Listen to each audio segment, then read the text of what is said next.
our souls at stake. Let's give it our best. Let's take them back to the Bible. Hello and welcome. I am Mike Hickson. I have with me today Rob Whitaker, and Rob is the director of the School of Evangelism, which is a product of House to House. And what we want to do is just talk a little bit about the work, maybe give you some insight into what this work's all about, and hopefully and prayerfully, you will want to become a part of this work and learn how to reach a lost and dying world. You know, Rob, the last time I read Romans chapter 3, verse 23, that scripture is still good scripture. All have sinned, all have fallen short of the glory of God. The remedy for sin is Jesus. You know, the world needs Jesus, probably now more than ever. And they're not going to know Jesus if we don't train our churches how to reach their communities with Jesus. And so the School of Evangelism is designed to train church members. Our motto is to train the saved, to teach the lost, and we practice something called congregational evangelism. So in the past, we have had personal evangelism courses, which I think are wonderful. Sure. But the problem with the personal evangelism course is it eliminates 90% of your church members, right? It's mostly for the preachers, the elders, the deacons, or, some very motivated, Christians. Mm-hmm. I've learned that if you don't make evangelism congregational, you're cutting off the impotence of the power of it. It's no longer going to have the effect that Jesus provided. So the body is not one member, but many. Congregational evangelism takes advantage of the body itself. They're the engine of evangelism. Exactly. So by training the members of the local church, you're going to invest in them and they're going to give you a return on that investment. And traditionally, that's not how we do things. We hire the preacher. That's his job. What I've learned is if you do that to your local preacher, you're going to break him. You're going to wear him out. He's going to either leave outright, complete ministry, or go to another church because he can't carry the church on his back. And so if our churches aren't growing, it's not just a preacher problem. Mm-hmm. It is a congregational problem, and we solve it by training the church. I love what you said about stressing congregational evangelism because really the work of the church rests upon every single member. Maybe sometimes we lose sight of that. As you were talking a moment ago, I thought about somebody who maybe has heart trouble. Okay. And there are individuals in the world today that have had, in many ways, they've had problems with their heart and it has left them disabled. In other words, maybe their heart's only functioning at, say, 30, 40% capacity. Well, if you relate that to the church, what if only 30 to 40% of the church are doing the work? Well, in many ways, that's a disabled congregation. It's dysfunction. So what you're trying to do is get every member involved. So maybe just give a little bit of insight into the background of the work, how it got started, and why there's such a need for it today. All right. So evangelism's always been on my heart since I was a teenager. I was involved in bringing several of my friends to Christ. In fact, I helped bring one of their mothers to Christ. They're still faithful today. Several of us went to preaching school together. Some of my friends I converted. I love evangelism. In fact, I wanted to evangelize to become a preacher so I could evangelize. And so I thought it would be the best way for me to spend my life helping people come to Christ. So in every place I've been in 3 full-time works. Mm-hmm. In Poole, Kentucky, Hillsborough, Tennessee, and then Willett, Red Bowling Springs, Tennessee. It's been the focal point of what I do. I want to reach people in my community. I want to bring them to the cross, do Bible studies. My wife, Nicole, she's right there by my side. So that emphasis is I think people have gotten to know me through that. I think so. So they will see that and they say, well, how are you doing that? And Don Blackwell is a mutual friend of ours. He said, man, tell me more about what you're doing. So preachers would come and visit and they would see the growth of the church. They'd see all the families being converted. Alan Webster is another one. Mm-hmm. And Matt Wallen would call me. He'd say, man, how are you doing all these conversions? So it was through that process of time that I was eventually asked to speak at Polishing the Pulpit on evangelism. Mm-hmm. And those little closet rooms they give you at Polishing the Pulpit, Sevierville? Well, Alan put me in one of those little rooms. Of course, it filled the capacity. I did my first lesson on evangelism. He helped me title it. And he said, man, you're a motivating person. He said, he said, let's call this, let's get motivated. Okay. He said, and all I want you to do is relay conversion stories. So that's what I did. I walked into the room. I relayed all these conversion stories at Willette, and it was a huge hit. And he said, man, the response was great. He said, let's do another one, but let's focus on the message. I said, okay, let's stay with the message. So I did that lesson. Once again, huge hit. People loved it. So we built this. We did 5 lessons. So after I finished that 5th lesson, he says, Rob, he says, you've got a series. I said, I do. He said, yeah, you got a series. So he said, let's do it in the big ballroom. Okay. So I still remember this like it was yesterday because it was frightening. I walk into this ballroom, standing room only. I've never seen a crowd like this before. And I'm in the wrong room. And they said, no, you're going up front and you're going to do this series on evangelism. So I did it. It became the hit of that PTP that year. I mean, every session was standing room only. Paul Sane would say, man, Rob, we can't keep that DVD, that CD on the rack. And people are interested in evangelism. They want to know how to do it because they don't know how to do it.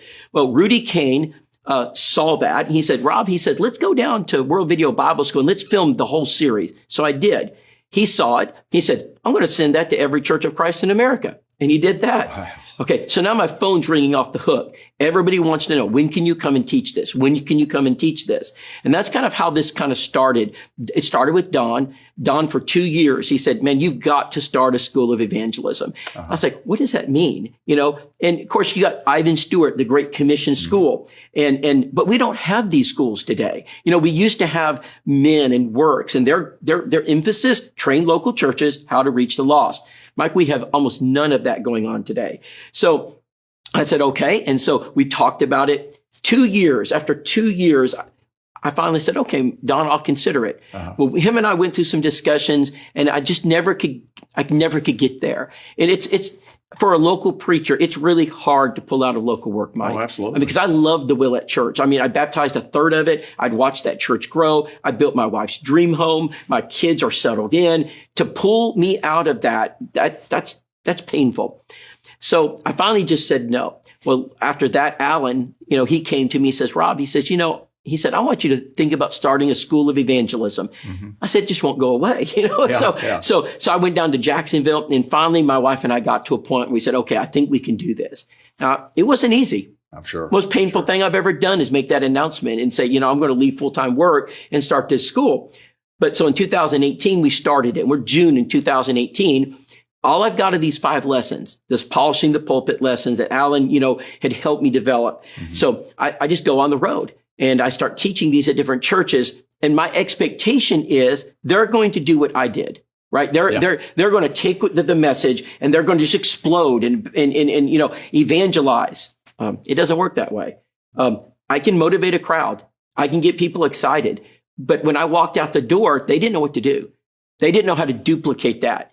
And so it took me a couple years to realize that you got to build a curriculum. Schools have curriculums. Yeah. You got to write something, put it in their hands so they can follow it. It's a process, training the members. And so that's how the school developed. And so we went from 2018 to about 2020 writing it. We published it in about 2021. Now it's modular. It's on our website, and it's the golden ticket of our school. Most people don't know we have it, but when you enroll, you get it. Your preacher, your elders walk the church through a congregational training. The key, every member gets put into an evangelistic role. Not leading Bible studies, but they have to have a role in bringing people to Christ. It's really important. Yeah, there has to be buy-in. I want to maybe just step back for a moment or two, because as you were talking, one of the thoughts that started sort of banging around in my mind was, how is it that we lost our way in evangelism? Because as you said a minute ago, evangelism is really the meal ticket of Churches of Christ, and the gospel. In order for the church to go forward, souls have to be reached. And so how is it that we sort of lost our way, became more internally focused than externally? And we are internal. In fact, most of what we do in our churches focuses around the membership. And if you would ask the people on the outside of your church building, tell me, what do you know about the Church of Christ? Many of them don't even know you exist, right? So the Great Commission is great because there's just one. And we have to remind ourselves that it's in every gospel account. It's in Acts 1:8. It's demonstrated throughout every New Testament epistle that the Great Commission is great because Jesus gave it, and it's the standing orders of our commander in chief. Exactly. Go ye therefore and teach. If we fail to do that, we have failed. We are failing in the very primary purpose of the church to make known to the world the manifold wisdom of God, Ephesians 3:11 and 12. So understanding the Great Commission is the foundation. We got to go right back there and say, okay, what does the Great Commission teach? Go ye means go all. It's plural. Everybody's got to go. And as I've said before, we got to insert the members into the equation. So everybody in the church has to be involved in winning people to Christ. And we should not rest until we get that done. And that means we have to train them, we have to equip them, and we have to have expectations on the membership. We have to hold people accountable. And I have something in our school called an accountability board. I don't know if you've seen it, but think about the old wooden registers that churches still use, right? The offering, the attendance. Well, we have an accountability board on a wooden register. Top line, how many prospects do you have? Second line, how many visitors? Third line, how many people did you visit this week? Fourth line, how many cards did you send? Fifth line, how many Bible studies are going on? Sixth line, how many baptisms? Seventh line, what's your goal? Now, just think if members of the church saw that every single time they sat down and those numbers are sitting there. Okay. Those numbers reflect your health. It's like your blood pressure. That's right. Let's just forget about the attendance contribution. Mike, if those numbers on evangelism reflect the health of your church, and they do, your contribution will be just fine. Exactly. Your attendance will be exactly where it needs to be. So a church that's following the Great Commission is in Bible study. They're doing studies. A church that baptizes is a church that does studies. It's not rocket science. Yeah. Jesus said, go ye therefore teach and baptize. A baptizing church is a church doing studies. Mm-hmm. So you can't separate them. No. So if your church isn't having baptisms, I guarantee there's a 0 on Bible studies. Go back and look at the life of Jesus for a minute. You look at that 3.5 year period in which the Lord was preaching, teaching. In many ways, he was sort of a magnetic force. People were drawn to him. And I think there were reasons why. Number one, the miracles he did. Number two, the message that he preached. It was said of him, no man ever spoke like this man.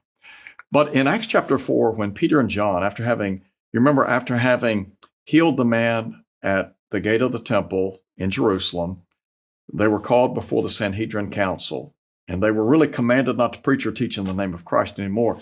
But they wanted to know, by what power, what authority have you done this? They acknowledged it was by Jesus. But then the record says that they took knowledge that these men had been with Jesus. They hadn't been to any formal rabbinical school. No. They hadn't sat at the feet of a Gamaliel or a Nicodemus, but they had been at the feet of Jesus. And if there's one thing I know about Jesus, he was interested in souls. That's right. Everywhere he went, he was interested in people. And listen, the interest that he had in them was reflected in their interest for him. Luke 15, You've got the tax collectors and sinners drawing near to him. Why? To hear him. They wanted to be in his presence. So if I understand something about Christ and spending time with him, the reason these guys were so motivated, they had been in the presence of the master soul winner. And so they want to put into practice what they saw firsthand. If you want to learn how to evangelize, let's go to the master. Let's listen to him. Let's learn from him. So in our school, we have 7 principles of evangelism. All 7 come from his life. And I'm going to teach them as I'm with the church. I'm going to start with principle number 1. I'm going to go to his Bible studies. So, just take a quick example. Mark chapter 10, the rich young ruler. He comes up, what must I do to have eternal life? Well, if that's not a Bible study, I don't know what is. I mean, here's a man wanting to know what to do to go. He's talking to the greatest evangelist who ever lived. When Jesus is asked that question, what does he do? He doesn't answer it. He said, what's written in the law? He says in Luke 10, with the rich young ruler, he says, why do you call me good? Well, that's true. Yeah. Why do you call me good? And so Jesus defers the question. He asks his own question. Okay. Because that's how evangelists are effective. We're not effective if we sit there and play Bible trivia. We do not chase rabbits. We're not there to out debate somebody. Okay. You learned from Jesus that if you want to be effective, you should be asking the questions, not fielding the questions. And so it's fundamental. And so these are things that we can learn from the master evangelist. You look at Luke 10, what is written? Take them to the Word of God. Let them read it. Ask them questions. Let them answer. Why are we answering the questions? They're the student. Yeah, you know what? I had an elder make a similar observation. And if you look at the teaching of Jesus, he often answered questions with a question. Matthew chapter 19, when they ask about divorce, is it lawful for a man to put away his wife for every cause? His response was, have you not read? Yep, that's right. And so I think that, the elder told me, matter of fact, he was making the point. He said, people always say, well, why is it you don't use instruments of music in worship? He said, why not ask them? Yeah. You know what? Yeah. And questions evoke responses. That's right. It's how you get people to reason. And so we want them to reason. Matthew 21, when they came to Jesus concerning the baptism of John and they said, Jesus, the baptism of John, he said, was it from heaven or men? Yeah. And they reasoned among themselves. So when he asked the question, it forced them to reason and think. And so there's so much you can learn from Jesus about evangelism. And that's what we do when we go to a church. We're going to take his life. We're going to learn how to be like him. We're going to learn how to talk to people. We're going to learn how to approach people. In fact, we have a 6-step model in our school. First step is called contacts, and we've got to make them. How did Jesus make contact with people? Who did he make contact with? John 4 is a masterpiece of how he made contact with the most unlikely contact on the face of the earth. I mean, this woman did not check any boxes. No. And in fact, she was repugnant in every way to the culture of the day. All right. Jesus makes a contact out of her. We identified 17 things he did in that chapter. And we're going to ask the preacher when we leave to teach the church those 17 things and to ask the membership. Now, who is your Samaritan woman? Engage the members, get them to be a part of the evangelistic strategy. Congregational evangelism does not mean preacher go do it. It means preacher teach us how to do it. How to do it. That's Let me right. ask you this question. In light of John chapter 4, you talk about the Samaritan woman and who would think that a woman that had been married 5 times would be a candidate? When the Apostle Paul went to the city of Corinth, and you think about the debauchery of that city, is it possible that sometimes we write people off before we ever give them a chance? In other words, it's like, well, they really wouldn't be interested because if you look at what they're doing and their lifestyle, I mean, why would they be interested in Christianity? So it's principle number 3. I said we have 7. So principle number 3 is plant, don't pick. And we should be planting, not picking. And so we're inherently pickers. We size people up. We look at, how they look. They have tattoos. Do they curse? How they dress? How do they smell? Do they drink? Do they smoke? And we start, immediately putting them in categories. And one of the categories, we can't reach them. We can't reach them. And so we eliminate people. So let me give you a quick rundown. We eliminate family because you can't teach family. We eliminate friends because you don't want to ruin friendships. We eliminate coworkers because you don't want a hostile work environment. Yeah. Then we eliminate ball team members because we don't want to disrupt team unity. We eliminate neighbors because we don't want to have a bad neighbor relationship. Who's left? Nobody. I mean, because we are picking. We're not planting. Jesus never said that. No. We're supposed to be seed scatterers, right? We're supposed to be out there planting. Some of the most unlikely people my wife and I have met are the ones who obeyed the gospel. They're just so, we look at them and say, oh, it's never going to happen. But they are actually the ones who do. Yeah. Isn't that the case in Matthew 9 when Jesus is in the home of Matthew and the people are asking the disciples, why would your teacher eat with these folks? Yes. And you remember Jesus said in that context, he said, go and learn what this means. I desire mercy and not sacrifice. Is it possible that we have forgotten that at one point we were lost without hope, without God? And, to think about the mercy of God, the grace of God, the blessings of being a child of God, and then what we have is something very precious, and we ought to want to share that. Is it possible that we have isolated ourselves from sinners instead of insulating ourselves from their sins?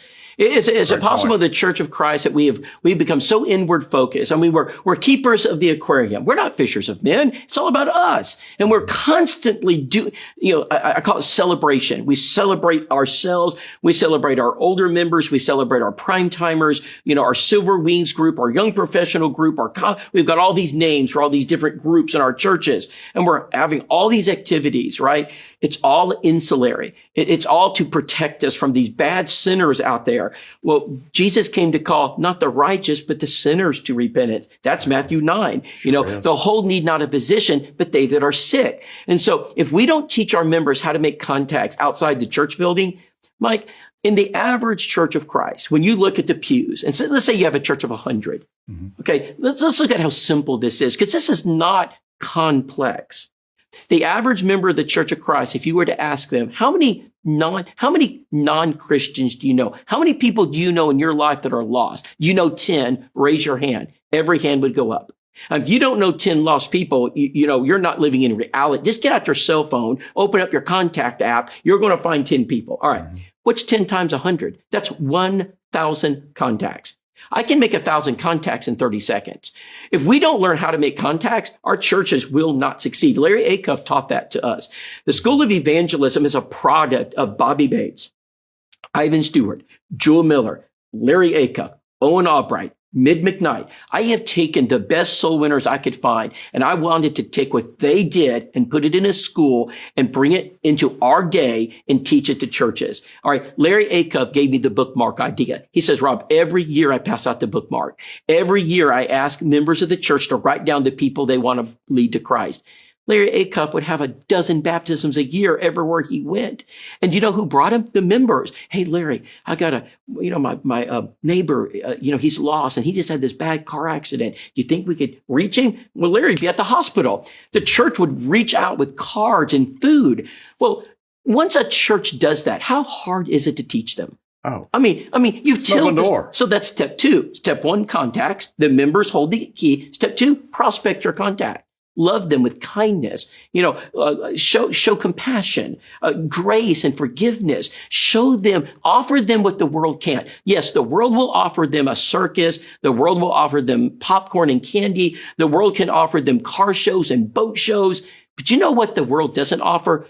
Kindness, compassion, forgiveness, the fruits of the Spirit. And we've got to teach our membership how to offer that congregationally. That's what our school does. We say, here's a congregational plan to get everyone in the church offering these attributes to your neighbors, your family, and your friends. And when you do that, Mike, I'm telling you, knock on the door of someone who has 75 cards from your church. And I want you to tell me the response you get. Tell me how they talk to you. Go to the door with a gift in your hand. And after you have loved them that much, you're going to be in their couch. You're going to be talking to them. Now, ask your 3 transition questions. We teach this in our school. Okay, here they are. I would say, hey, by the way, what do you think about our church? I'm a member there, but I'd like to know what outsiders think. What do you think of our church? Oh, man, your church is great. I mean, y'all brought food over. Somebody mowed my lawn. I got 74 cards from you guys. You've been praying. Thank you. What do you know a lot about our church? I really don't know a lot about y'all, except you're the nicest people I've ever met. Would you like to know more about us? I kind of would like to know more about you. Well, I just might happen to have these little booklets are called Back to the Bible. We could talk about the church. Mike, I do this all year long. My wife and I've already had We've already had 7 baptisms at Glencoe this year. My wife and daughter are studying with somebody. My wife and I are studying with somebody else. We just baptized 2 Zoomers a month ago, and that's how we do it. We use the church to love people. We go and we meet with them in person, eye to eye, and we say, hey, would you like to know a little bit more about our church? I never ask people for Bible studies. That is not a good idea. Yeah. Sometimes I hear, well, just ask them for a Bible study. I said, please don't, because they're going to say no. I'll love you. I'll spend time with you. And I say, hey, would you like to know a little bit more about our church? Yeah, I'd like to know more.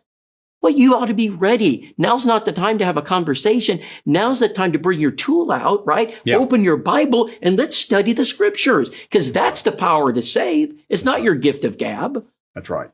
So let's say a congregation is thinking about the importance of evangelism, and they turn to you and they say, we'd like for you to come and to, do a workshop with us.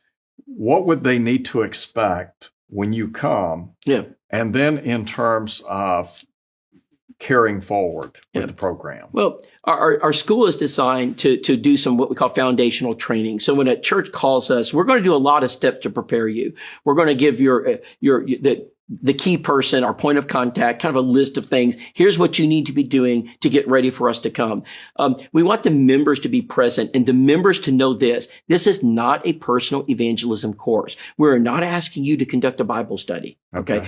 But we need your help because there are things you can offer as an individual Christian that your preacher can't.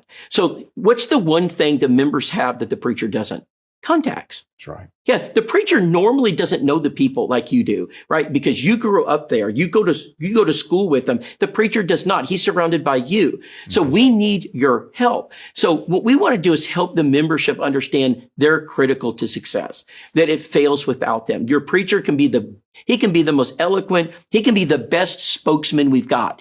And the church doesn't grow because without the members, there's nobody to teach. So let's go ahead and begin with the premise as we need the membership to be there. So that the elders need to clearly delineate the purpose. So people don't check out and say, oh, this isn't for me. No, it doesn't work without you. So we want to prepare them. We're going to send some bulletin articles and we're going to send some flyers to promote. But basically, this isn't about your community. This is about the membership. Right. We just want the Christians to know this is a big event.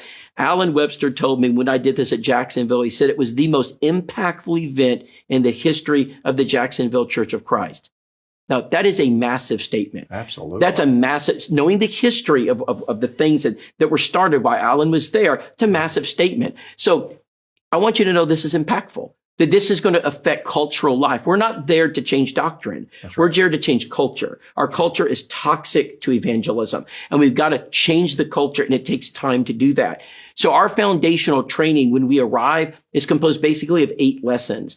And depending on when we begin, it can be a Sunday through Tuesday. It can be a Friday and Saturday. Let me go ahead real quick. Let me ask this question because I was thinking about that. Is there an optimal time to have the workshop, whether it's Friday night, Saturday night, Sunday, or is it better through the week? How, success stories from that vantage point. We've seen success out of every format. So obviously most people want Sunday to be involved, but it's not always possible. Our bookings are pretty rapid and we do about 45 of these a year. So we're in April. I've done 17 of them already. So we're obviously doing more than just Sundays, but sometimes a church will start Sunday, Monday, Tuesday, sometimes a Saturday, Sunday. But the main thing is that you want to get the foundational training to the membership and so they can see the possibilities. We can crack through Mount Unbelief because that's the biggest obstacle to church growth. It's the members who don't believe it works. Once the members see there's a plan, once they see, okay, I can be a part of this. Once the members see, oh, okay, so this is going to require me to do more than just go through the 5 acts of worship. But they want to because it's their neighbor that's lost. It's their son that's lost. And we're going to help you reach them. All right. So having those foundational lessons is vital. We're going to go through those lessons. We're going to, not everybody's going to come back Monday night. We get that. It's okay. Yeah. Because the strategic lessons, the true training is done by the preacher and the elders when we leave. So when we walk out the door, that's when they get that curriculum and they begin the 3 to 6 month transition. Sort of teaching all things, observing all things. That's right. 28:20. That's right. That's exactly right. It's a Matthew 28:18 through 20 concept. You teach, baptize, and you teach. So now we're teaching them how to go teach and baptize. Okay. And so it's 2 Timothy 2:2. Yeah.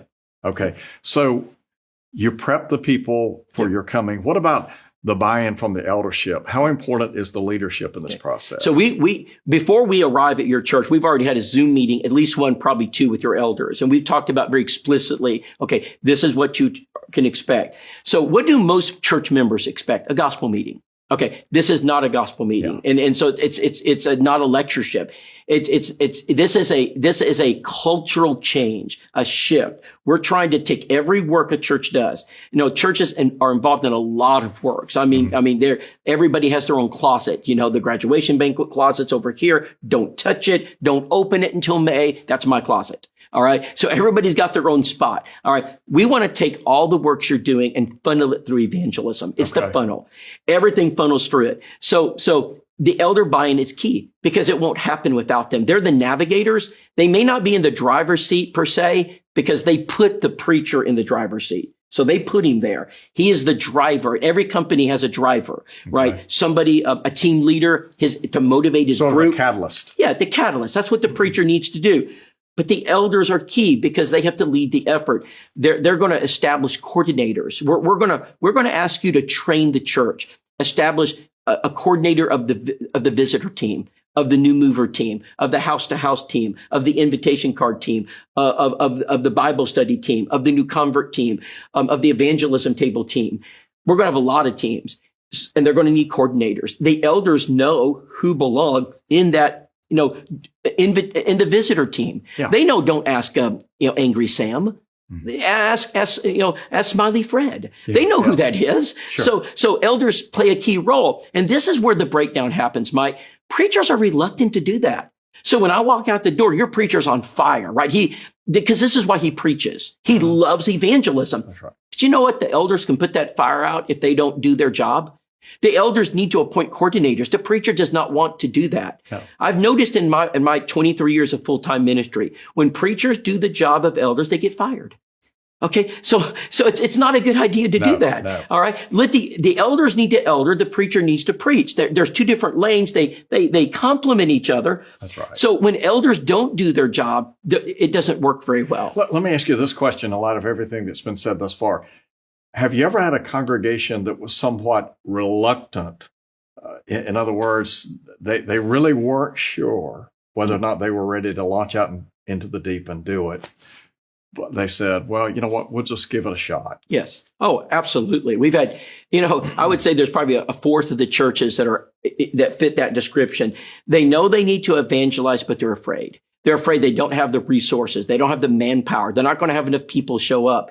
My word to elders is that it doesn't really matter who shows up as long as your core people are there, because the main training is done by the preacher on Sunday morning. And that's a key difference in what we do, perhaps in what's been done in the past. So our training is done from the pulpit. Our training is going to be done when everybody sits in the pews. If you're trying to train them on Monday night, they're not coming. Okay. They're not coming on Tuesday night. Your training needs to come on Sunday morning, Sunday evening, or a Bible class combination. We're asking for 2 lessons a week done to the church. If you'll do it that way, you're going to get maximum participation.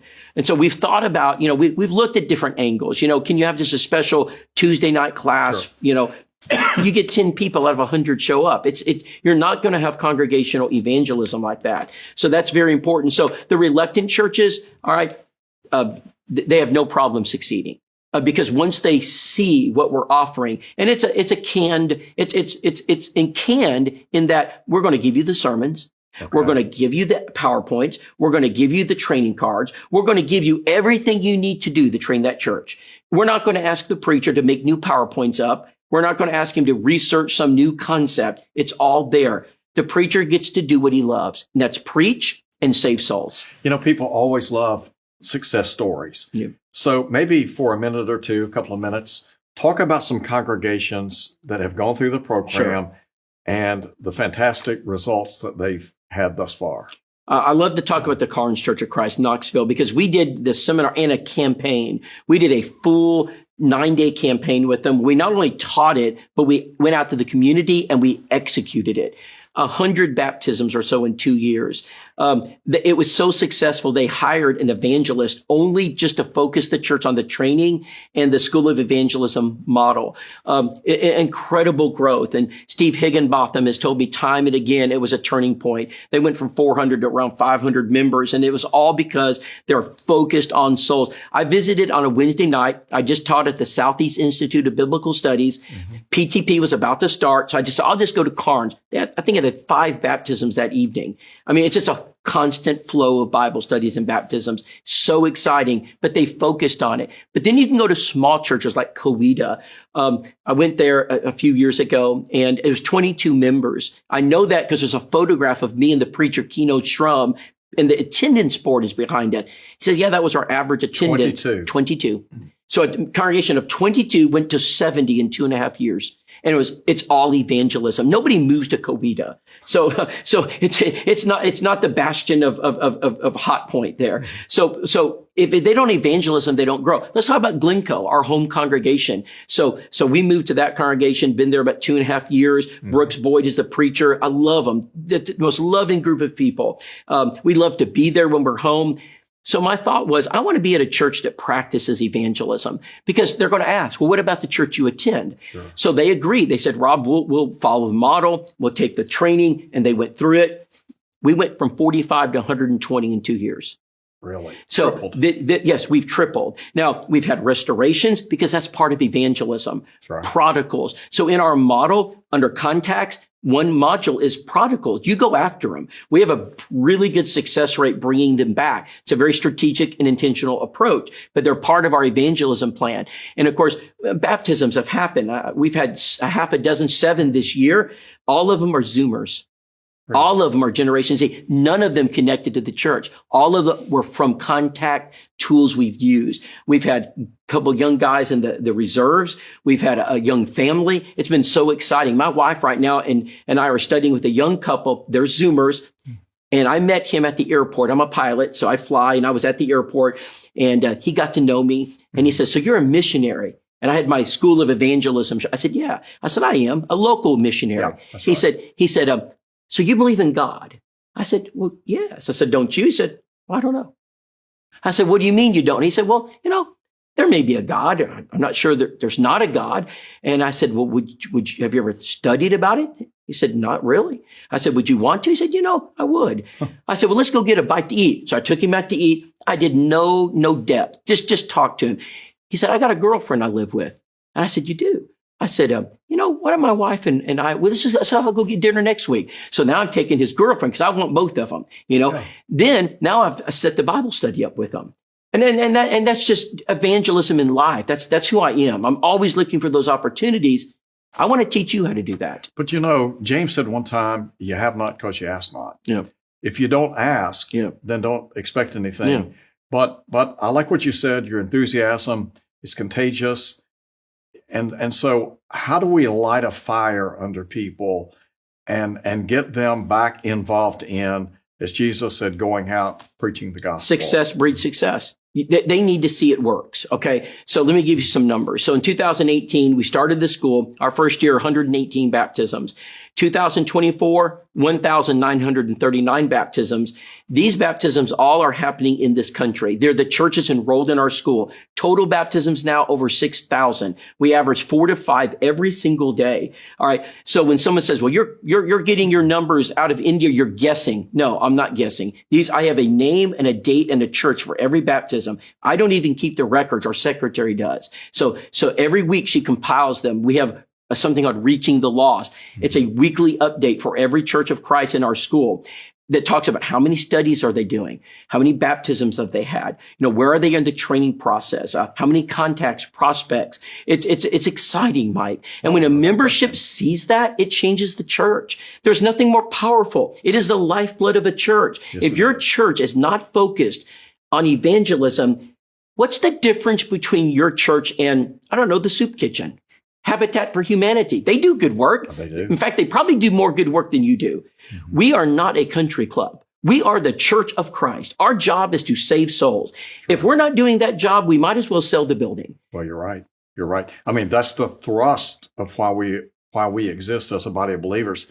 Brother Wendell Winkler said one time that we either evangelize or fossilize. Yeah. We've seen enough congregations go the way of all the earth. I've seen it here in the Mid-South area. It's sad to think that there were congregations at one time, 500-600 people gone today. Yeah, that's right. So we got to get back to the basics, do we not? We do. He also said the most neglected room in the church building is the baptistry. The library is likened unto it. We don't use the baptistry ought to be one of the most important rooms. And it usually looks like a morgue when you walk into it. There's bugs everywhere. The baptistry garments are disintegrating. The baptistries never work because we don't use them. That's right. We have got to get back to the basics. Amen. We got to teach our members how to get involved. We have to train them. You went to training at work. Every company trains their employees. By and large, we don't train our members. We train our preachers. We don't train our members. I agree. So a minute left. What do you say to somebody who's thinking about it? What's your pitch to them as we close? Well, if you want to learn how to evangelize, train your church. We're a training school. We'll bring the training right to your door. You don't have to come to Glencoe, to Jacksonville. We're not a brick and mortar school. We have 8 regional trainers. Our guys are all over the country. They do refreshes. They do ongoing, continued education. So we're with you. When I walk out the door, you're not getting rid of us. We're going to be right there with you, helping you, providing the curriculum, giving you the resources. All you got to do is call us. I eat, breathe in evangelism. It's the only thing that I do in my life. So Alan gave me a great blessing when he said, Rob, direct a school, develop a school. So I'm not having to do the work normal preachers do. They're on the front lines. Their bandwidth is limited. Okay, so I'm going to bring all that to you. We're going to give it to elders and churches, and it'll change your church. I believe it. I believe. Yeah. You know what, Rob? I want you to know how much I appreciate what you do. You are a man that's on fire. You're helping the Lord's church. I think many good things are going on, and I want to encourage you as we close today. Please think seriously about taking part in this program because I believe it will bless their lives. Well, I'm thankful that they're bringing us. We do about 45 of these, 50 of these a year. We've done 325. We have enrollments in our school. It's making a huge difference. My hope, Mike, is I live long enough to see our numbers turn around. Amen. I want to see a growth year. I do too. I want to see a year where the Church of Christ grows, and I think it's on the horizon. The more churches that get involved in evangelism, the sooner that day will come. And you're right. If we don't arise, evangelize, and baptize, we will fossilize. No doubt, no doubt. Rob, thank you so much for just the amazing amount of good that you guys are doing. And we want to see what you're doing in congregations all across our brotherhood. Mike, thank you for the interview and thank you for the opportunity to just make this known to the church. We don't advertise, we don't promote. We believe word of mouth is the best way. We don't want to beg you to come. Okay, we want you to beg us and say we have got to learn. We want you to come, and if you want us to come, we'll come and we'll help you. We're glad to do it. We love what we do, and we love it because we love Jesus. Well, so true. And let me tell you what, these guys will be a blessing to you. So please reach out and become a part of this great work. Thank you, Mike. Thank you. We just plant and water, then watch God see the increase start. There are souls at stake. Let's give it our best. Let's take them back to the Bible.